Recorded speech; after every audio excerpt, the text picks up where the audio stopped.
Welcome back, Liverpool fans, to another great show with Sean on football. So, obviously, Liverpool fans, myself included, we're very concerned this year that we haven't really sort of been going out to try to improve our squad. Not to the extent where we, of course, would like. Last year, we were very competitive. We ended up third, and that was really falling apart at the end of the year. Obviously, Salah, after the African Nations Cup, wasn't quite the same player he had been early on in the year. Chiesa, obviously going through some of the problems he had with his father's kidnapping and everything else. The team could play better. And when you think about a whole new midfield, obviously needing time to embed, get comfortable with one another, be familiar with what each other are doing so that it's second nature. These are just kind of things that obviously are going to happen to any squad over a period of time when you just need to grow together, right? And I think that's something a lot of people are just failing to really discuss, to talk about, or even to consider. Obviously, it would be great if we would have signed Zumamedi, which would have been a great addition to the team. It's okay, don't worry. She's more afraid of the kids.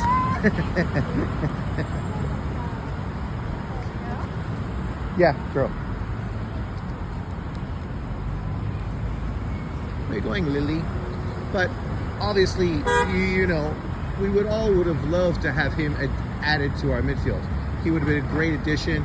He looked like the perfect sort of complementary player to the squad, especially with the way our manager wanted to sort of run the team.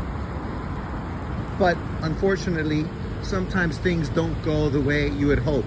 And unfortunately for Liverpool, over the last 3 years, this has been an ongoing issue where we've lost quite a few potential number sixes, which really could have put us right at the top and obviously competing for Champions League and the Premier League. But, you know, what are you going to do?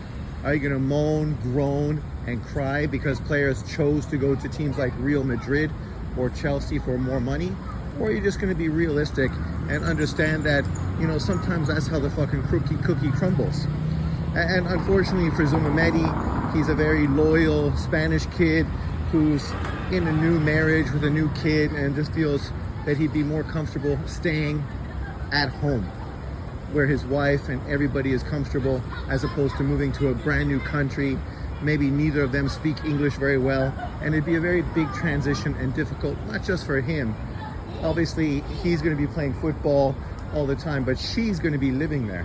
And maybe that was really the sort of difference between saying yay or nay. But since then, of course, with a lot of the negativity thrown towards obviously the ownership, but you know, would you rather be like Chelsea, a team that just pisses money away, spent $1 billion with the deepest roster in the world, yet still can't put a fucking solid squad on the field, right? Has 22 players basically training on their own. Like, people got to be a little realistic. Whether you like what Liverpool's owners are doing or not, at least they have a plan. Come here, Lily. And you can see the plan is being implemented. They brought in Slot, who looks like he is going to be a fucking godsend as a Klopp replacement. You know, a really, really smooth transition from obviously one manager to another. Obviously, Klopp left Slot with a fucking great team, and the team is great. You know, obviously some injuries and some age and some issues stopped us from being, you know, the best team in the world, but we were in the conversation, and we are still in the conversation. Obviously, a little tweak here and a little tweak there is what they're looking to do this year. Obviously, they just signed what potentially is going to be a career goalie, you know, or keeper, to take over for Alisson, who inevitably is not going to be staying with Liverpool forever. So you have, of course, the great keeper from Valencia, who's right there in the wings as a potential replacement. And he does look like he is the perfect replacement player to take over for Liverpool after Alisson leaves. And once again, you know, a beautiful transition from one guy to another. And that's obviously the, long-term plan that they have going, and you have to appreciate and respect that. Now, of course, we signed Chiesa, and this was the guy that was an 80, 90, $100 million player after the 2020 Euros. Obviously, a knee injury has sort of slowed him down, as well as, a team that just doesn't really work as well stylistically for him. But obviously, him being brought to Liverpool strengthens the squad, gives us finally a replacement for Salah, which is something we've been looking for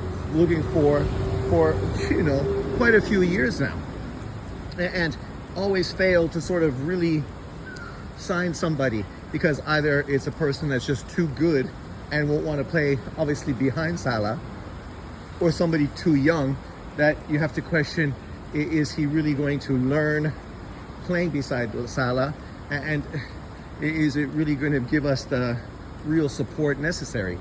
Now you get a guy who is easily good enough to be a replacement for Salah on any day where Salah obviously is taking a rest, or has a tweak or something else happens, whatever may force him to sit on the bench and allow the replacement to step up.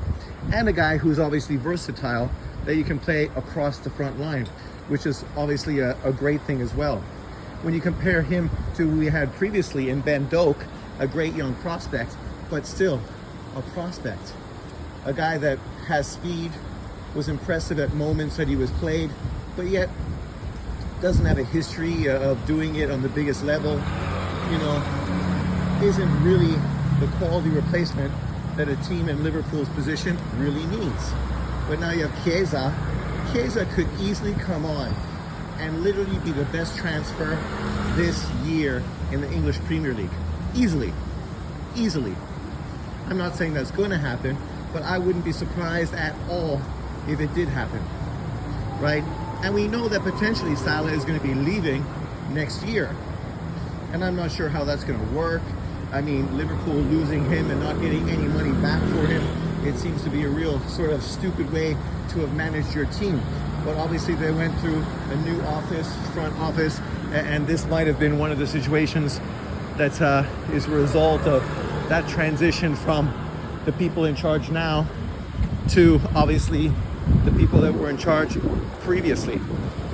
And as a Liverpool fan, I was kind of okay with Liverpool selling him to Saudi Arabia for 200 million, because it's not often an opportunity like that comes along, and it makes more sense to jump on an opportunity like that.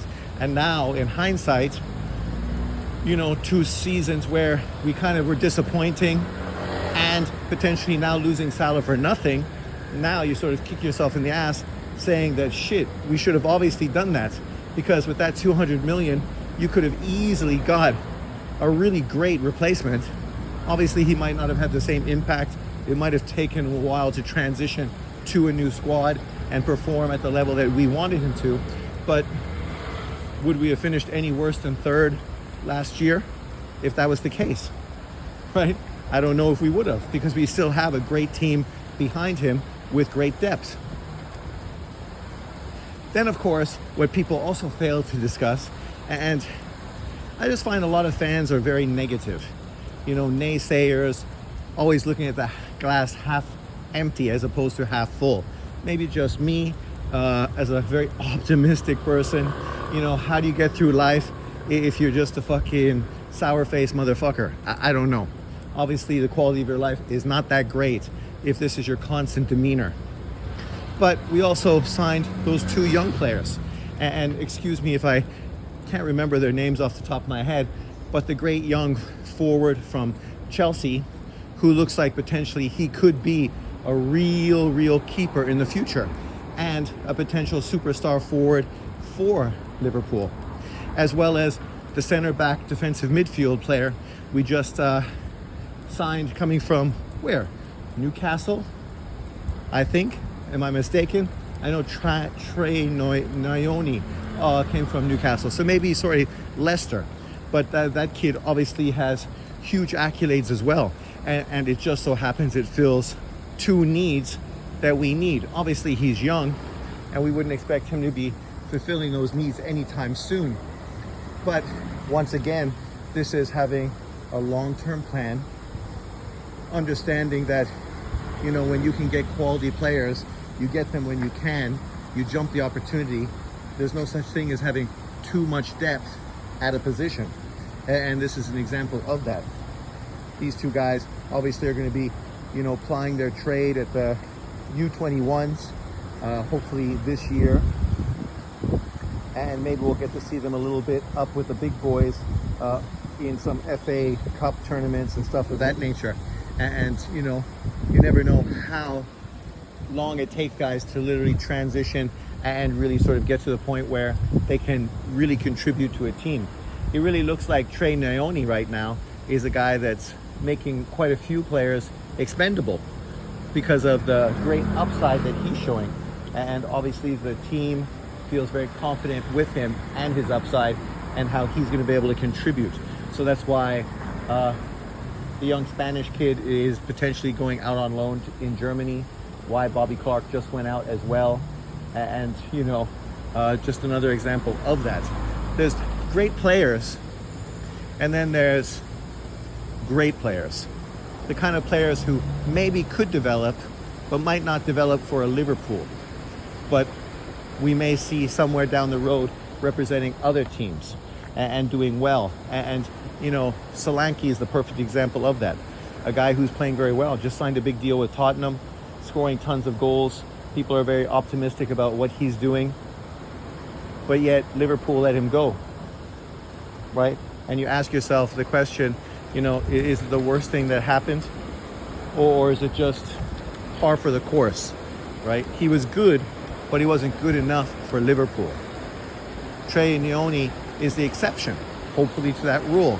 And maybe these two young guys are exceptions as well as Dan's and maybe a few other young guys as well. And that's the optimistic sort of perspective. You have to look at the way they're building the ranks underneath, developing these young players, putting them in positions to really get to be the best, and hopefully somewhere down the road, if not contributing directly to Liverpool, go on to have great careers for another team. And sometimes people are just unrealistic. I like the new team. I like Slot because he seems very pragmatic. He understands that obviously we love the players that represent us. We have great fondness for them. I hate to see a guy like Bobby Clark go out, or any player like that. I really had big hopes that he would be a big contributor to the squad in the future. But you need to be realistic. Liverpool wants to be not a good squad that's playing for top four and maybe once in a while, doing something in Champions League or winning FA Cup or maybe fighting, Arsenal or Man City for the number one position. We want them to be what they are, which is one of the best teams in the world, fighting every year for silverware, and a team that nobody wants to face because of how good they are. And literally, by doing that, you need to be a little cutthroat. You need to let guys go and not just hang on to people because of sentimentality. I mean, you look at a team like Man City and Guardiola as the perfect fucking examples of that. I mean, they let go of Palmer, who I liked for Man City, and I never understood why they let him go, because I thought he would have been a great contributor to the team, and I think he still would have been a great contributor to the team. But they let him go. He went to Chelsea and fucking blew up last year. And for the English team in this year's Euros, was one of the most dangerous players on the team, and a guy that should have played far more than he did, right? You look at a guy, who else did they let go of a bunch of people recently. Obviously just letting go of Alvarez as well. Alvarez, who's not even in his prime. And, no matter how much people might want to blow smoke up Haaland's ass, I don't think he's going to be around Man City for that much longer. I would think this year and next year, and after that, he's probably going to be moving on, because his father and him always had bigger goals, bigger dreams to sort of go on and go to Spain and try to be like Messi and Ronaldo and other all-time greats. And they're not going to do that by staying too long in England, especially for a team like Man City, right? If he wants to really reach his full potential and get all the credit that obviously he aspires to, he's going to have to go dominate, obviously in Spain as well. So I thought keeping Alvarez, who would have potentially been a great full-time player taking over for him when he did move, was the obvious maneuver. I was kind of shocked that he was gone. But once again, this is Guardiola, who was like, you don't want to be here? Okay, fuck you, bye. 再见, see you later.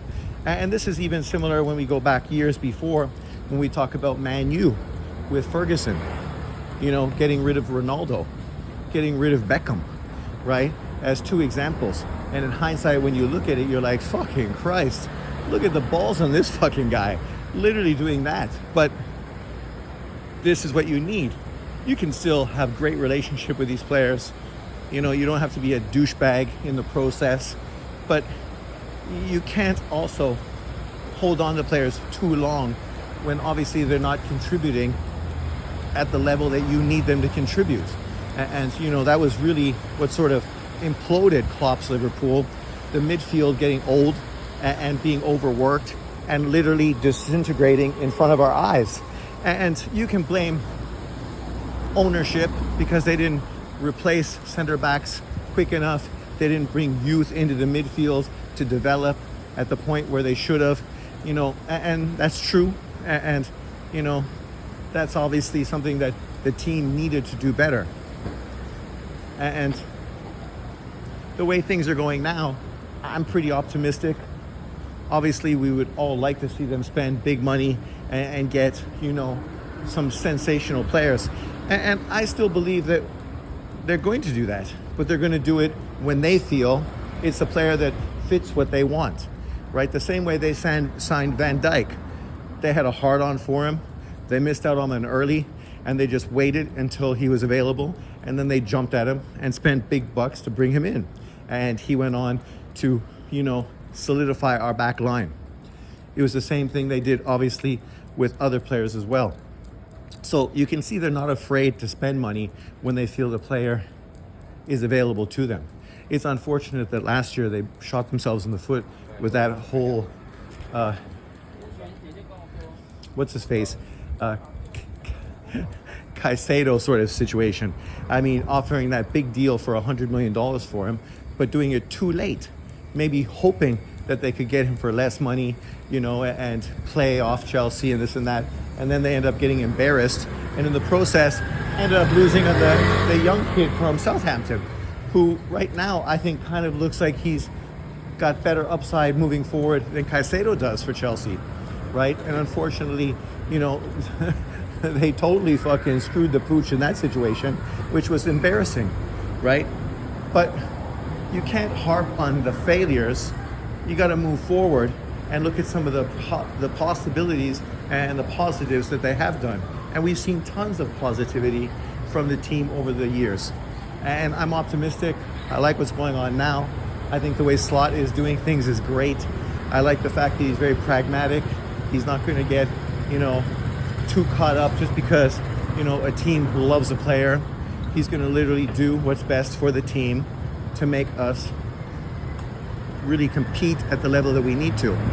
But let me know in the comment section below, what do you think about these, obviously 4 additions to our squad. Hopefully we'll add a center back at least before the end of this transfer window. That would be the least we need, especially if, Gomez does go out, which would be a shock, but at the same time, for him, probably something that he needs for his career. And hopefully we get a decent replacement in the process. I can't imagine that there's not a good left-footed center back available that we could get. It seems that there's a lot of them, whether it's Bastoni or whoever else, but it's kind of a similar position. If you want a guy who's great, who is now going to be behind Van Dijk, not necessarily getting the minutes he deserves, just hoping that after this year he's going to take over, right? It's an awkward position where, people aren't going to be too quick to sign knowing that's the situation. So you got to find somebody maybe that's more in a position of a Chiesa, maybe a guy who's coming off of an injury, or a guy that, you know, is on the outs with his team and in an awkward position where he's looking for an opportunity. We'll see what happens, but I'm optimistic. We still have time to go. Let me know what you think in the comment section below. See you next time. Enjoy your weekends.